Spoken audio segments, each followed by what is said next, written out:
Hello students, as all of you know that COVID-19 impact increases day by day globally, and there are some people who are infected from COVID-19 but they are asymptomatic. Asymptomatic means they don't show any symptoms related to COVID-19 such as fever, cough, etc. And doctors said that their immune system is strong enough which helps them to fight with COVID-19. And there are also some which died due to COVID-19 because of their weak immune system. And every day we are also exposed to a large number of pathogens.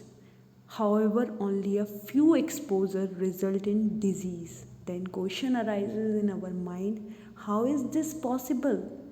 This is possible due to immune system which protect us from pathogen. Pathogens means disease causing organisms. And the main function of this immune system is to keep out shady things. Shady things such as foreign proteins, viruses, bacteria, protozoan parasites, etc. And if they are able to get in our body, then this immune system is going to kill these shady things.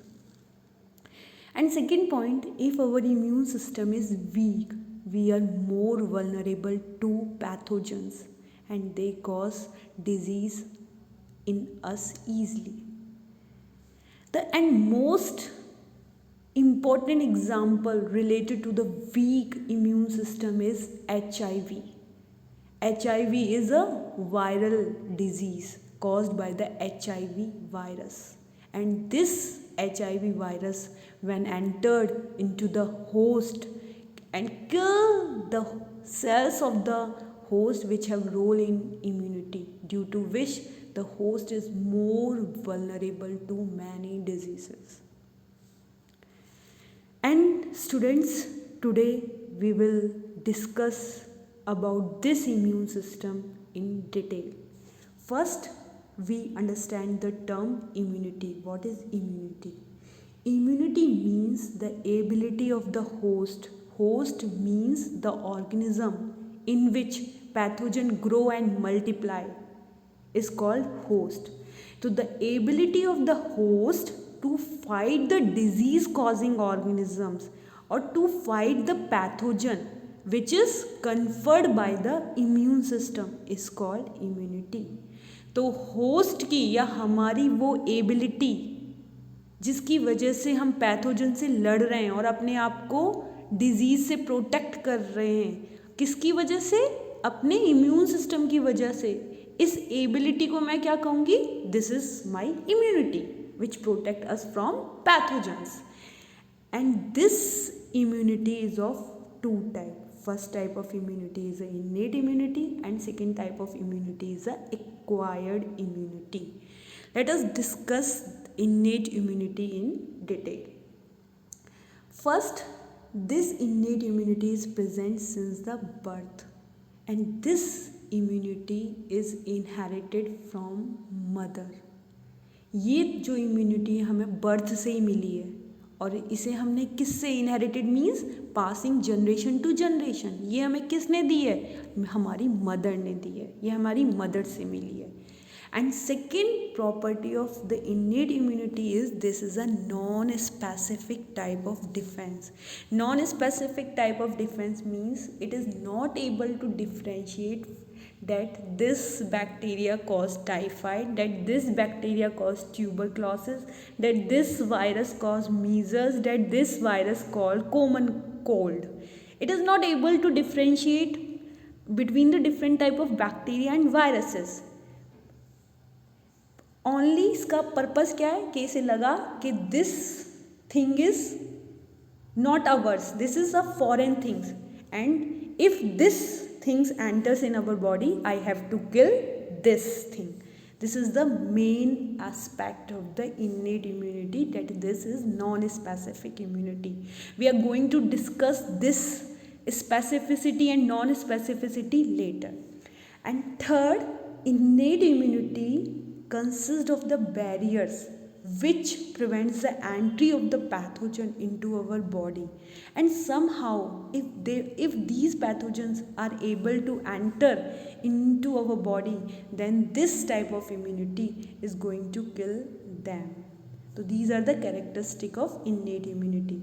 First, this type of immunity is present since the birth. This type of immunity is inherited from mother.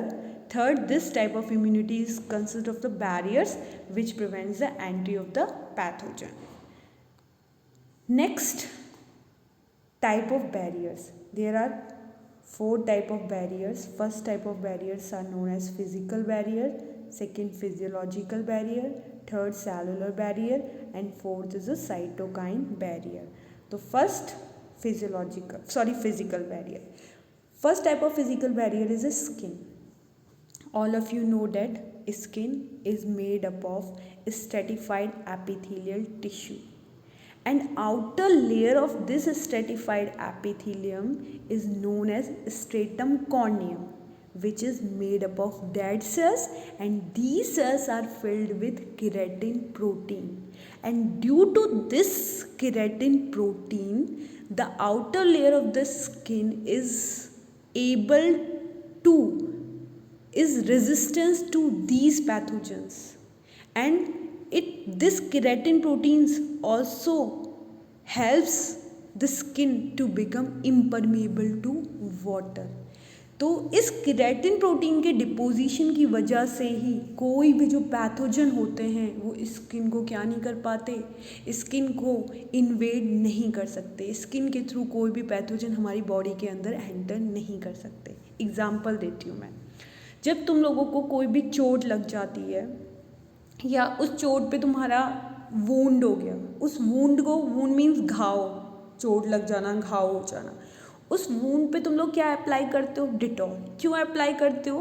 क्योंकि वहाँ से हमारी skin क्या हो गई है? Damage हो गई है, और अब उस जगह से ये प्रोबेबिलिटी है कि कोई भी पैथोजन उस जगह से एंटर होके हमारी बॉडी के अंदर क्या कर सकता है? इन्वेड कर सकता है, हमारी बॉडी के अंदर क्या कर सकता है? एंटर कर सकता है. अगर हम वहाँ डिटॉल अप्लाई कर लेते हैं, डिटॉल इज़ अ डिसइंफेक्टेंट और antiseptic, means contain chemicals which kills these pathogens, so these pathogens are not able to invade into our body. ठीक है. तो first type of physical barrier is a skin. Pathogens इस skin को penetrate करके हमारी body के अंदर enter नहीं कर सकते. Second type of barrier is a mucus epithelium.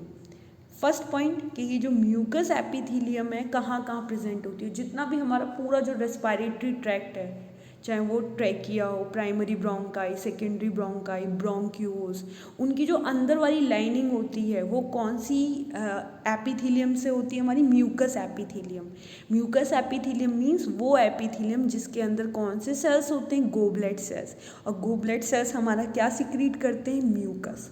और दूसरा पूरा का पूरा गैस्ट्रो इंटेस्टिनल ट्रैक्ट, पूरा का पूरा जो इंटेस्टाइन वाला ट्रैक्ट है, कहाँ से लेके हमारी माउथ से लेके बकल कैविटी से लेके एनस तक, वो भी उसकी भी जो अंदर वाली लाइनिंग तुम लोगों ने पढ़ा था म्यूकोसा. म्यूकोसा मीन्स वो किस एपिथेलियम से बनी है? Mucosa epithelium. यानी उस एपिथेलियम के अंदर कौन से सेल्स हैं? That epithelial layer of the cells contain the goblet cells. Goblet cells means mucus secreting cells. और urogenital means urinary system, genital means reproductive system की जो अंदर वाली लाइनिंग वो भी किसकी है? म्यूकोसा की लेयर है. अब इस म्यूकोसा लेयर का क्या फंक्शन है? ये जो म्यूकोसा लेयर क्या करती है? सिक्रीट करती है mucus. And this mucus contains some chemicals which resist the growth of the pathogens, जो पैथोजन की ग्रोथ को नहीं होने देती. एग्जाम्पल देती हूँ मैं. Suppose you are suffering from a cold. तुम्हें जुकाम हो गया. जुकाम में तुम्हें क्या होता है? खांसी जुकाम होता है. जब तो तुम्हें खांसी आती है और खांसी के थ्रू क्या होता है? कफ होता है. तो वो कफ क्यों रिलीज हो रहा है? वो कफ भी क्या प्रोवाइड कर रहा है? हमें इम्यूनिटी प्रोवाइड कर रहा है. उस कफ विच इज़ कॉल्ड म्यूकस, उस म्यूकस के अंदर पैथोजन क्या हो रहे हैं? ट्रैप हो रहे हैं. और ट्रैप होने के बाद वो म्यूकस हमारे जो माउथ के थ्रू क्या निकल रहा है, बाहर निकल रहा है, तो पैथोजन भी उसमें से क्या निकल रहे हैं, बाहर निकल रहे हैं। तो दिस म्यूकस या this mucus coating of the epithelium is also a part of the immune system. And which part of the immune system? Innate immunity. So innate immunity consists of the barriers, and first type of barriers we study physical barrier, and physical barriers में first skin, second is a mucus coating of the epithelium which is present in the lining of the respiratory, gastrointestinal and urogenital tract. Second type of barriers are known as physiological barrier. Physiological barrier में अब हम पढ़ते हैं. Suppose we are going to eat food, then there is a possibility that food contains some microorganism, and when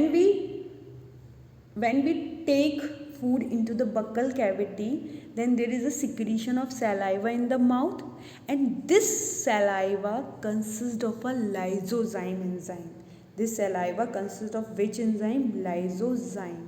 And this enzyme is antibacterial. Antibacterial means ये bacteria को क्या कर देगा? किल कर देगा. ये बैक्टीरिया की क्या नहीं होने देगा? ग्रोथ नहीं होने देगा. तो फूड के थ्रू अगर कोई भी पैथोजन हमारी बॉडी के अंदर एंटर करने की कोशिश करेंगे तो सबसे पहले सलाइवा की जो लाइसोजाइम एंजाइम है वो उनको क्या कर सकते हैं? किल कर देते हैं. अब पॉसिबिलिटी है कि पैथोजन्स यहाँ से कोप कर लें with these lysozymal enzyme and able to enter into the stomach. तुम लोगों को पता है कि जो स्टमक का मीडियम कैसा होता है? एसिडिक होता है due to the secretion of the HCl. Acidic medium एक तो पैप्सिनोजन एंजाइम को पैप्सिन में कन्वर्ट कर देता है, and this pepsin enzyme helps in the digestion of the protein. And second function of this acidic medium of the stomach is that they resist the growth of the pathogen if they enter through the gastrointestinal tract. अगर gastrointestinal tract के through अगर कोई भी pathogen हमारी body के अंदर enter करने की कोशिश करता है, जैसे कि तुम लोगों को पता है जो हमारा टाइफाइड जो है डिजीज़ है which is a bacterial disease, and this disease is due to the this bacteria enters into our body through the contaminated food and water. And contaminated food and water means that food and water contain the bacteria Salmonella typhi. If we eat that bacteria, then first उसे किससे कोप करना पड़ेगा? Saliva. अगर वो saliva से भी बच गया तो उसे फिर अंदर किससे, उसे कौन सा मीडियम होगा? Acidic medium. अगर वो एसिडिक मीडियम से भी बच गया तो देन वो हमें क्या कर देगा? डिजीज़ कॉज कर देगा. ठीक है. सेकेंड जो हमारा फिजियोलॉजिकल बैरियर्स में आते हैं, टीयर फ्रॉम आइज. आइज से जो हमारे टीयर का सिक्रीशन होता है, and tear secretion also contain lysozymal enzyme. Lysozymal enzymes are the antibacterial enzyme. These enzymes kill the bacteria and also prevent the growth of the bacteria. So these are physiological barriers. इन्हें हमने physiological barrier क्यों बोला है? Because these are related to the physiology. These are related to the function of our body system. So these acid in the stomach, saliva in the mouth and tear from the eyes, these are physiological barriers which prevents the entry of pathogens into our body. और एक जगह और acidic medium होता है vagina, which is the part of the female reproductive tract.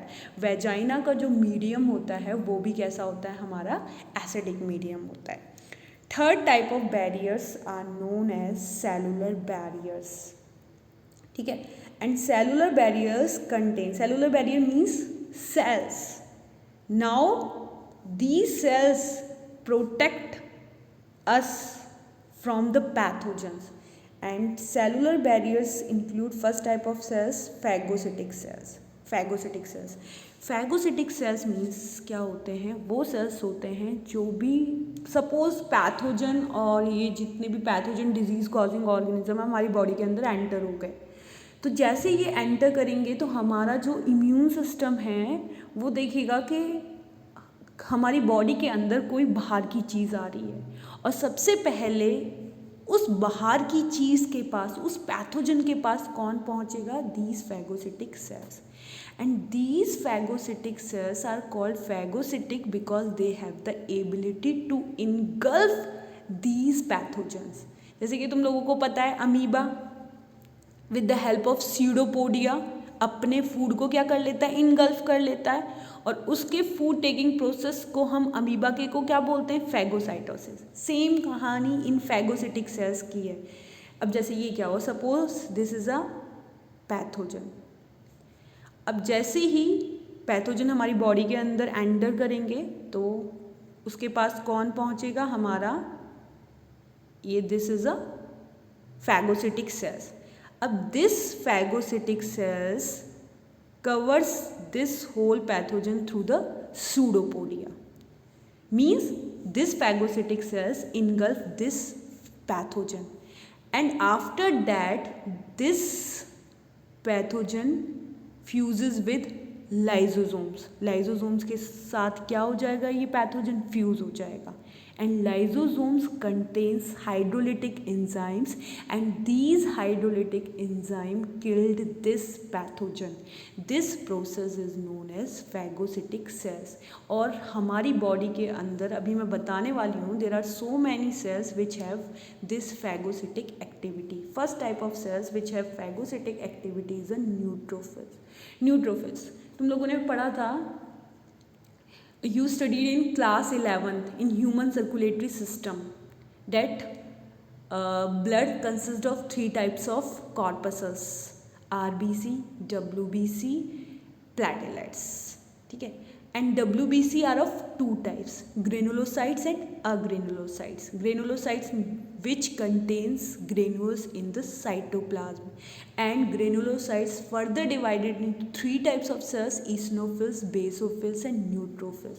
So these neutrophils are of agranulocytes of WBC, and WBC also known as the leukocytes, and these neutrophils are phagocytic cells which have the ability to engulf the pathogen. Second, monocyte. These monocyte are also type of leukocyte or WBC, and this comes under the category of agranulocytes, ठीक है। Macrophages, macrophages क्या है, अगर monocytes blood से release होके किसके अंदर पहुंच जाएं, टिश्यू के अंदर पहुंच जाएं, तो वहाँ उनका साइज क्या हो जाएगा, बढ़ जाएगा, and they converted into the macrophages. And these 3 type of cells, neutrophils, monocytes, macrophages, all these are type of WBC, kills the pathogen by engulfing them and release lysozymal enzymes on the pathogens by a process known as phagocytosis, and they have also role in inflammation. We will discuss inflammation after some time. So next हम यहाँ अब पढ़ते हैं steps of phagocytosis. पहला जो phagocytosis का step है हमारा, जैसे सपोज हमें पता है, अभी मैंने बताया कि all the phagocytic cells are type of WBC, and WBC present in the blood, and blood present in the blood vessels. अब सपोज कोई भी पैथोजन एंटर करता है, पैथोजन अभी मैंने तुम लोगों को बताया था, जो स्टार्टिंग में बताया था कि our immune system protect us from the shady things. Shady things में मैंने क्या क्या बताया था, फॉरेन प्रोटीन्स भी बताई थी, ठीक है. सपोज मैं एग्जांपल देती हूँ, सपोज किसी के हाथ पे जो मधुमक्खी ने उसे काट लिया. अब जब मधुमक्खी काटती है तो वो बॉडी के अंदर, टिश्यू के अंदर क्या इंजेक्ट करती है, हम अपना टॉक्सिन, और टॉक्सिन ज़्यादातर किससे बना हुआ होगा, प्रोटीन्स. तो हमारे इम्यून सिस्टम को वो प्रोटीन कहाँ की लगेगी, बाहर की लगेगी, फॉरेन एजेंट लगेगा, फॉरेन प्रोटीन लगेगी. उस जगह पे अब क्या होगा, उस टिश्यू में जिसमें जो टॉक्सिन प्रोटीन क्या हुई है, इंजेक्ट हुई है, वो टिश्यू को किसकी सप्लाई होगी, ब्लड की supply.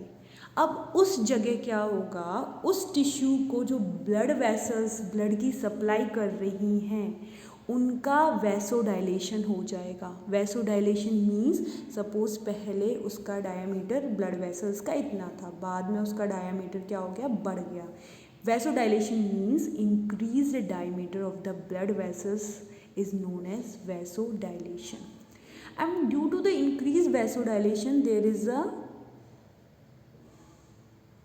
Velocity of the blood flow is also slow, blood flow की जो स्पीड है या वेलोसिटी है वो भी क्या हो जाएगी, स्लो हो जाएगी। अब जब स्लो हो जाएगी due to the slow speed of the blood flow, there is a accumulation of these phagocytic cells to the periphery of the blood vessels। जब इस blood vessels के थ्रू, ये सपोज ये blood vessels है, इस blood vessels के through अब blood flow क्या कर रहा है, बहुत स्लो स्पीड से फ्लो कर रहा है। और जब स्लो स्पीड से फ्लो करेगा तो ये जो phagocytic cells हैं वो जो पेरीफेरी यानी ब्लड वेसल्स की पेरीफेरी की जो वॉल है उसके ऊपर क्या हो जाएंगे, एक्यूमुलेट हो जाएंगे। ठीक है, तो इस दूसरे स्टेप को हम क्या बोलेंगे, एडेशन। तो फर्स्ट स्टेप हमारा क्या हो गया, vasodilation which means increase diameter of the blood vessels. Second, due to the vasodilation there is decrease in the flow of the blood due to which these phagocytic cells accumulated in the periphery of the blood vessels.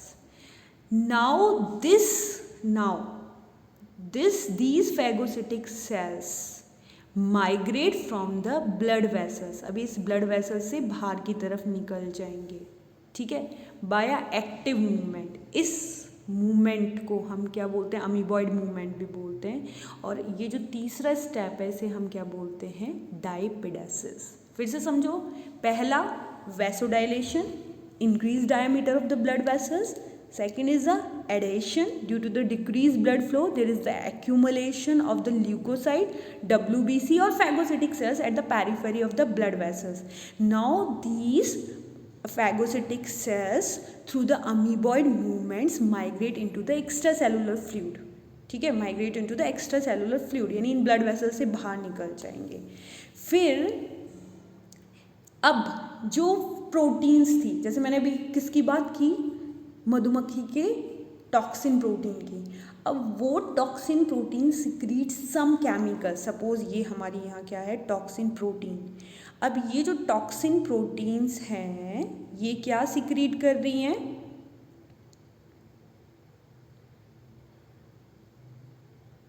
कुछ chemical secrete कर रही हैं जिसकी वजह से ये phagocytic sales इसकी तरफ क्या हो गए, अट्रैक्ट हो रहे हैं, इसकी तरफ क्या आ रहे हैं, चले हुए आ रहे हैं। दिस स्टेप को हम क्या बोलेंगे, कीमोटैक्सिस।